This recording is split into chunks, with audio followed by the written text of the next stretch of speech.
Restoran Stefan Grill postao je za 10 godina važno mesto u životu ljudi iz Srbije i celog Balkana, kojima puno znači da sa druge strane okeana probaju pravi srpski roštilj i pečenje, ali i da se nađu i popričaju. Među redovnim i prvim gostima su Kraljevčani Vladeta i Dragana Marković. Ja redom od kafe, za početak rakice, onda normalno meze, roštilj je dobar, sad imaju i pečenje.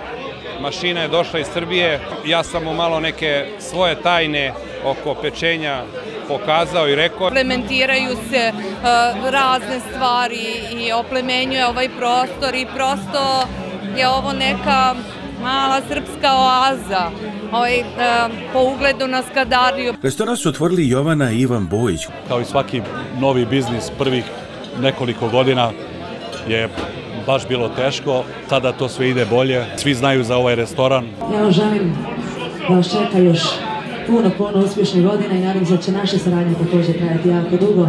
Uglavnom, mnogo je bitno imati ovakve restorane zbog povezivanja, zbog srpske zajednice i jako je lijep ambijent. Menadžer Vlada Kučubić je bio glumac godinama u Užicu, ali je sada zavoleo ovaj posao. Večera smo sa našim najdražim gostima. Ovo su ljudi koji su uz nas 10 godina. Prošli smo i dobro i loše zajedno i evo tu smo. Rodila su se mnoga lepa prijateljstva. Sa nekima od njih osjećamo se kao da su oni članovi naše familije i mi njihove. Milena Mujović je diplomirala carinu u Tivtu, ali za sada joj se sviđa nova karijera.